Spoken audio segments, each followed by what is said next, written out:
The 35mm focal length is popular for a reason. We'll talk about those reasons, but there are no longer any excuses not to try a 35mm prime lens. I've been testing out this lens from SG Image, and it is an f2.2 35mm prime for only $160. You don't have to break the bank to try a 35mm prime in 2026. You can certainly try more expensive options, and I'll touch on those and how they stack up and compare to this. But I love that there is now a really affordable 35mm prime lens that almost anyone can try without making a big investment.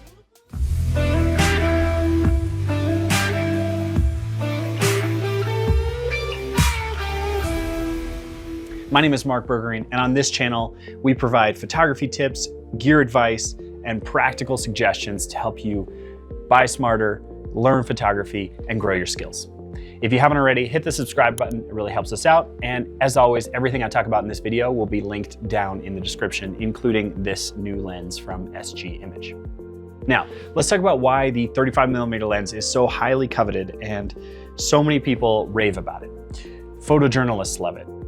It's one of the classic focal lengths that photojournalists have used for decades. It just gives you that perfect balance of storytelling and allows you to immerse yourself in that environmental portrait. It's similar to how the human eye sees. Some people claim it's somewhere between 35mm and 50mm, so it really depends on your personal preference. But a lot of people feel that 35mm is an accurate representation of how they see the world. It gives you a low amount of distortion, so it doesn't warp things like a really wide-angle lens would, but it gives you a wide enough perspective to capture a broad scene that has some storytelling elements to it. 35mm can capture a scene without including too much in the frame. That can lead to busy photographs, but 35mm forces you to be a little bit more selective. It forces you to zoom with your feet if you want to dial in your framing. It's lightweight, compact, and at f2.2 or some of the other faster aperture lenses that I'll talk about, it's good in low light. And now it's really affordable, and that is one of the biggest things that made me interested in trying this lens. So I've been carrying this around on my Sony a7C-R. I love this compact little setup, and I want to share my feedback on this lens as well as talk about why a 35mm is so helpful to grow your photography skills. So first, I'll talk about this image, and we'll talk about a few things that I love and a few things that I think could be improved. And then we'll talk more broadly about other options that you might look at for a 35mm lens. Okay, so first, things that I love. The price, obviously, $160 for this little lens, pretty impressive. Now, if you want this extra square little lens hood, which I also love, that's an extra $10. And then it'll come with this lens cap that slides right over top. I think that's a good investment. I really liked the idea of having a square lens hood. I think that just looks cool. But if you're the type of person who wants to put filters on the front, might skip that and opt for a filter on the front because you can't have both at the same time. Now, this is quite good for the price. The image quality is definitely not G Master level. There's some sharpness issues in the corner, and we'll talk about that in a moment. But for what you're getting, I think it is a good value. It's solid in low light, not amazing, but good enough. f2.2 is decent for a prime lens. It's not f1.4, but it's not all the way at f2.8, which you might already have in your zoom lens if you have, say, a 24-70. It seems like they made an effort to do some weather sealing on this lens. There's a little O-ring around this mount, which I haven't taken it out in any extreme weather yet, but feels like it would give you a little bit of weather resistance. The sharpness, like I said, it's good enough in the center, and I think that's fine, especially for somebody who wants to try 35mm as a focal length and experiment and grow their skills. Generally, you get more image quality, and that's gonna cost you more money, so that's a trade-off. Now, there isn't really an excuse not to try a 35mm prime lens, because it used to be that you had to spend hundreds of dollars to get one, but now you don't. Now, if you're convinced that a 35mm prime is the right choice for you, there are options at just about every price point now, and we'll talk about that in a moment. But as a value lens, there's definitely some things that could be improved. So first up, autofocus speed. It occasionally hunts, but it does have autofocus, and it seemed to work pretty well as long as your subjects aren't moving super fast. Sharpness, I mentioned, the edges get pretty soft, and even if you stop down, they're still a little soft in the corners. I'm not pixel peeping here, but I was happy with the sharpness for kind of everyday use.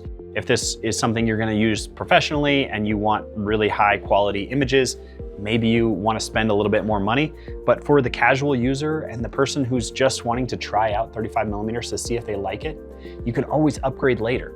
So image quality doesn't have to be your primary focus when you're first trying it. And now I feel like with this lens on the market, there isn't really an excuse not to try a 35mm prime lens. If you're convinced that 35mm prime lenses are gonna be the choice of lens for you, there's tons of options at every price point, from $100 up to the $2,300 Zeiss lens for Sony that somehow lacks autofocus. Not sure about that one. But I will put links in the description to some of the options for Sony cameras that I suggest. You know, this lens also, I believe, comes in a Nikon mount. So if you're a Nikon shooter, that's great.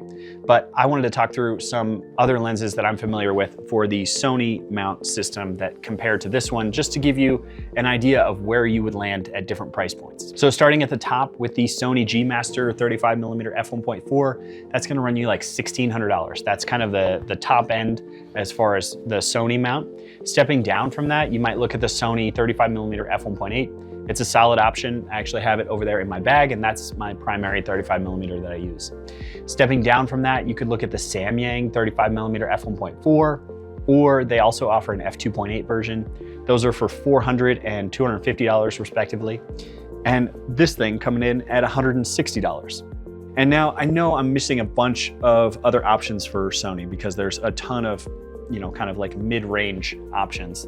There's the Sigma f1.2, there's two versions of that one. There's a Tamron f2.8, and there's the old Sony Pancake f2.8, which I had years ago and really enjoyed. I'm not sure if that one's still being made, but there's definitely used copies on eBay and other MPB or other used sources.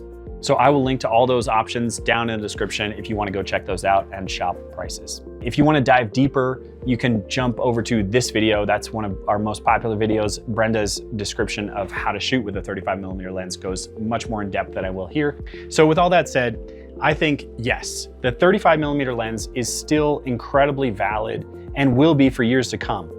It creates some of the most balanced and storytelling images, and it's iconic. It's been one of the most utilized photojournalist lenses for many years. And I think because with the launch of this SG Image 35mm low aperture prime lens at only $160, it makes it even more accessible to everyone out there. So if you are interested in trying it, I highly encourage you to go check out the link in the description and go get one of these 35mm f2.2 prime from SG Image. It's launching today. And I think it's a really cool lens because in 2026, 35mm primes are still gonna give you the most balanced storytelling images, and they're iconic. So it makes it more accessible to anyone who hasn't already tried a 35mm prime. It's one of my favorites, it's one of Brenda's favorites, and now it's at a price point where it's hard to ignore. I really appreciate that. And if you wanna learn more about how to shoot with a 35mm lens, go check out Brenda's video on how to do that. She gives some awesome tips and she is really helpful in that video. It's one of the most popular on our channel. Go check it out.